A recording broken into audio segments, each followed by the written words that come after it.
Hey everybody, Greg here from IDM, and today's friendly business tip is how to advertise to an audience with an 8-second attention span.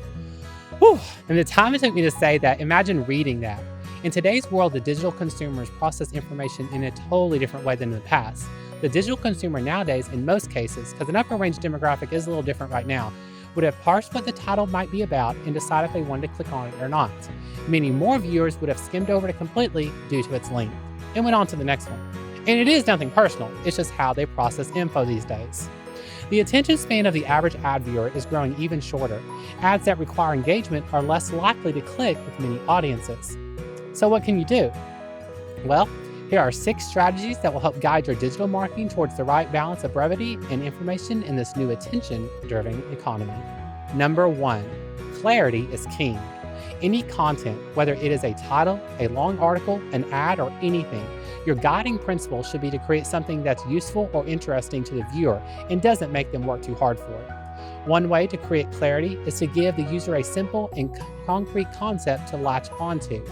For example, a problem with a competitor's product that your product solves, a strong single-sentence customer testimonial, a short phrase that uses active and exciting languages, a pleasant or exciting image that creates an aspirational desire. It does take practice and A/B testing, but fine-tuning the way you write content is one step closer to advertising to the new short attention-driven economy. Number 2, know the best practices of the platforms you're using. So basically, just knowing the rules of each platform like Twitter, Facebook, LinkedIn, or any other advertising or social media platform that you're using. Knowing how many characters can be used in a title or a message before it gets cut off or hidden. For example, tweets with 100 characters, according to a few studies, get 17% higher engagement rates than longer tweets. On Facebook, studies have shown posts that contains 40 characters or less earn 86% more engagement. Also understanding the ad rules of these platforms, like on Facebook, keeping text on an image to 20% or below, which would help your ad hit the widest possible viewer. The key is to keep your posts short and concise. Longer posts also get cut off in the user's feed, which forces them to expand the text if they want to read the full story. Number 3, don't push video content where it's not appropriate. We all know the power that video can bring to advertising. As we saw in last week's episode of Greg's Friday Tip Day, tip number 22, 2020 marketing trends, today's consumers definitely prefer video content over paragraph content. However, there are still a few video strategies to avoid. For one, autoplaying videos on a website's homepage for the average consumer. It can be frustrating for a few reasons. Videos that autoplay can slow down a website's load time, which would be a problem for a consumer with a short attention span. It can increase a viewer's mental load in a way that can be unpleasant, especially if the video is unexpected. This basically goes back to last week's tip on personalizing the user's experience over a sales message. Number 4, get more out of your content by splitting it up. In the past, a long paragraph worked really well on selling a service or product. However, with the decline of attention spans, a bullet point setup is more attractive and easier to read. If you have great informational video or an article that is long, just consider breaking it up into parts. This actually can work in your favor on 2 fronts. It gives you more search engine real estate and can also allow you to segment your audience more effectively based on the individual interests you're addressing in each section.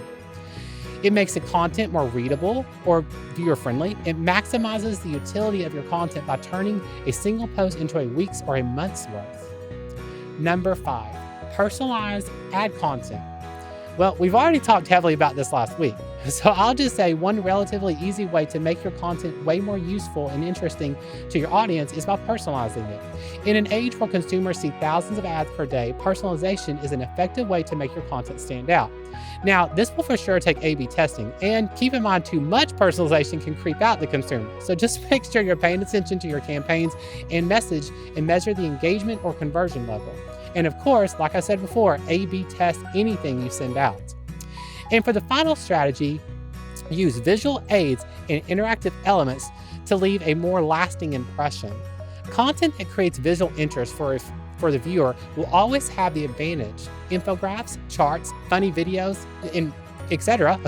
There's so many options nowadays to help create interactive elements. A flowchart, for example, is a classic because it gives a lot of information, a lot of useful information, and adds a level of interactivity and personalization for the user. In the past, it was majorly easier with a few paragraph ad copy, but in today's world, we know that lightning strikes attention span is the new normal. Again, this is Greg from IDM, and if you've been enjoying our Friday Tip Day series, please be sure to like our page and share this video.